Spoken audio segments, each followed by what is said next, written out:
হিন্দুদের নিম্ন গোত্রের লোকরাও কিন্তু পাকিস্তান হওয়ার পক্ষে ভোট দিচ্ছে, এটা কি আপনারা জানেন? তফসিল জাতি যারা, তারা কিন্তু পাকিস্তানের পক্ষে ভোট দিয়েছে, মুসলিমের পক্ষে দিয়েছে। কেন দিয়েছিল? সমাজে তারাও নির্যাতিত, অবহেলিত।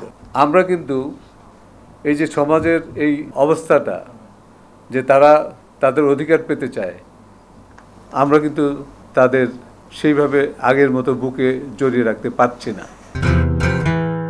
ইউরোপিয়ানরা যেসব স্কুল এখানে চালু করে, সেখান থেকে এগুলির প্রচারণা শুরু হয়।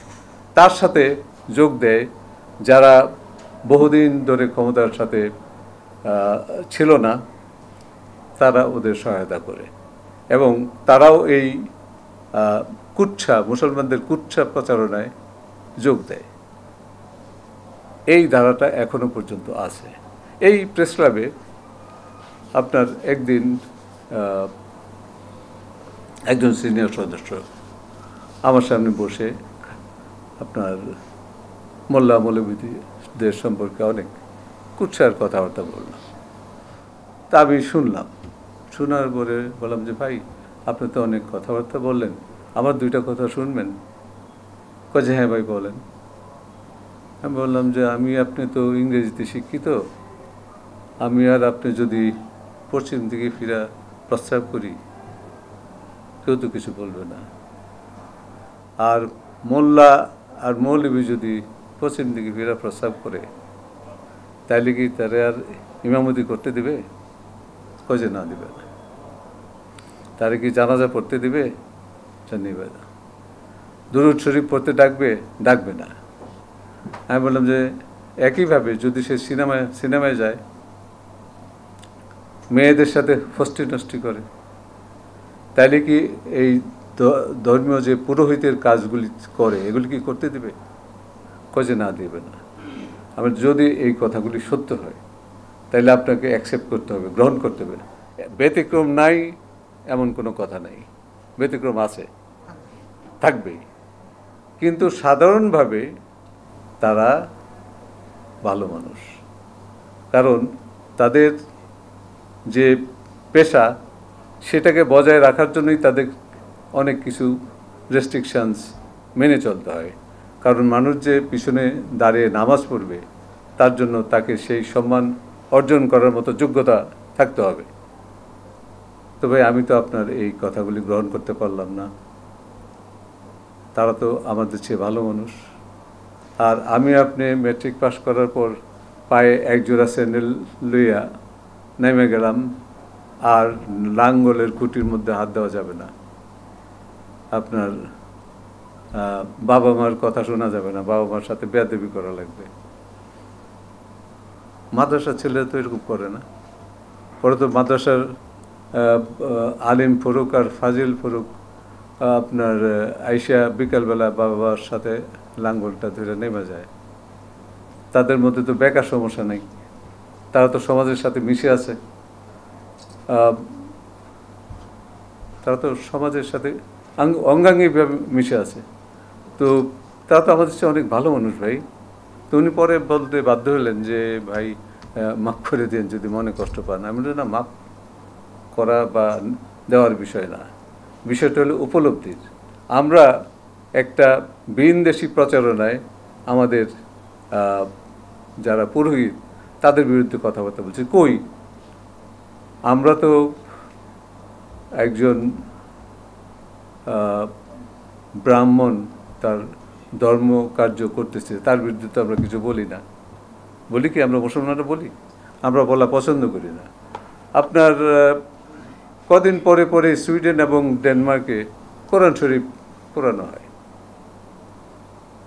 আমি একবার নিউ নেশন যখন সম্পাদক ছিলাম, তখন একটা লেখা লিখেছিলাম, যে অনেক কথাই বলেছি সেখানে। তার মধ্যে একটা মূল কথা ছিল যে মুসলমানরা প্রতিবাদ করবে সারা দুনিয়াতে কোরআন শরীফ পড়ানোর বিরুদ্ধে, কিন্তু তারা কখনোই বাইবেল এনে পড়িয়ে তার প্রতিশোধ নেবে না।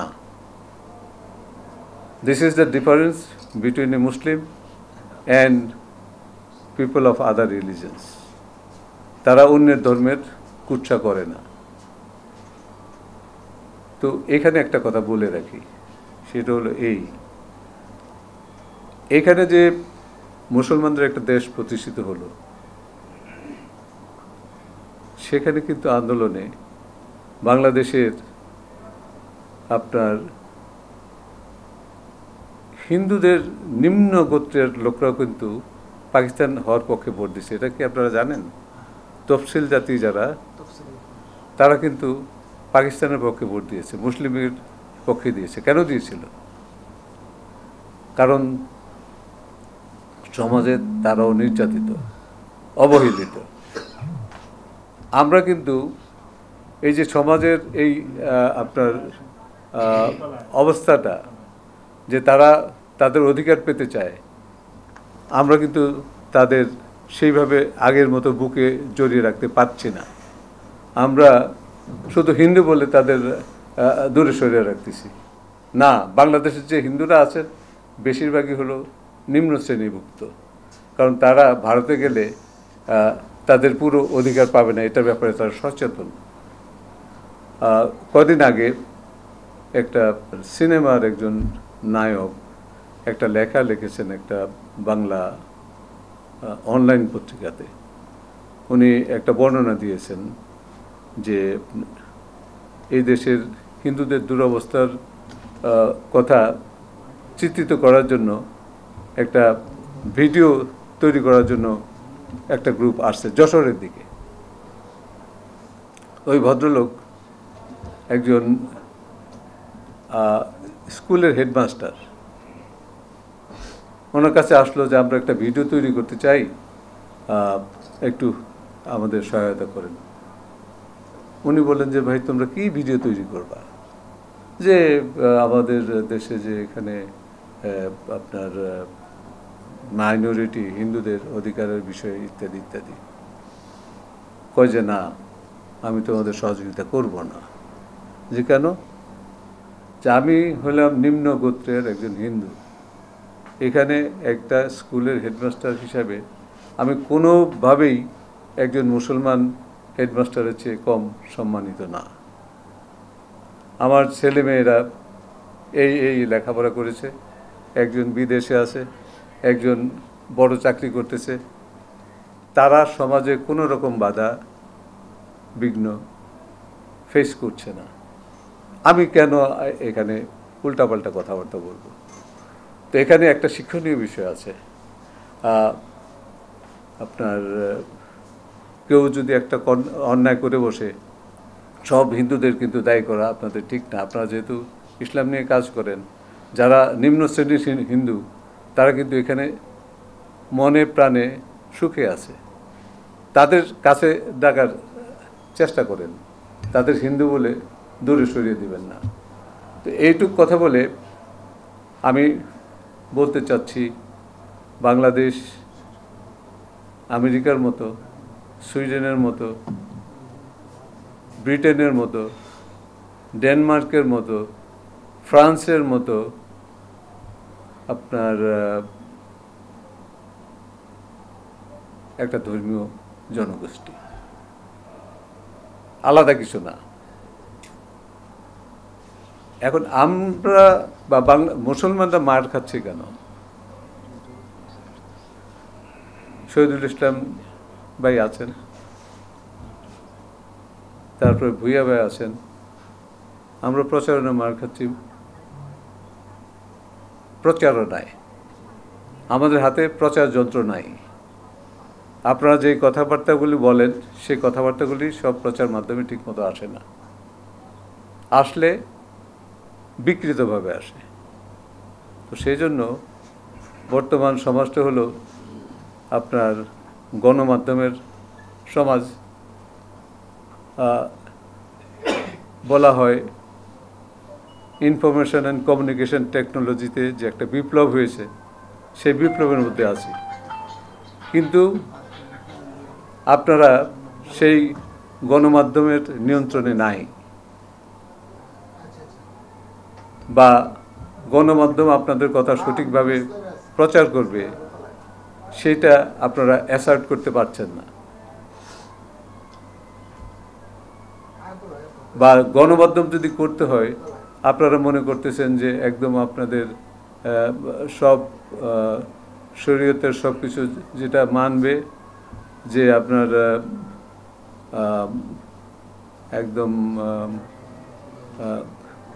বেশভূষা সব কিছুতে, আবার শুরুতে বিসমিল্লাহ, শেষে আলহামদুলিল্লাহ, যারা না বলবে তারা আপনাদের সাথে কাজ করতে পারবে না।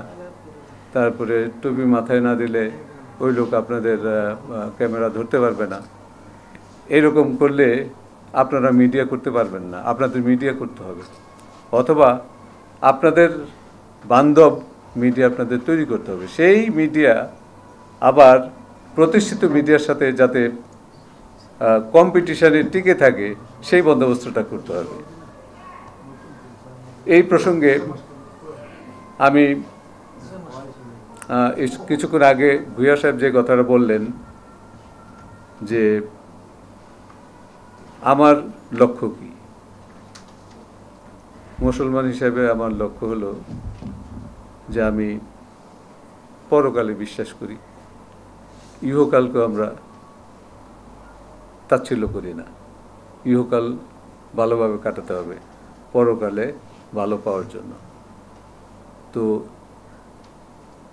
পরকালের জন্য ইহকালে আমি কিছুই করব না, এরকম আমাদের ধর্ম না। কিন্তু ইহকালটা সুন্দরভাবে কাটানোর জন্য আমাদের নির্দেশ আছে। আমি আপনাদের মতো ধর্মগুরু নই, তবু আমি যতটুকু ভুল হইলে বলে দিয়েন।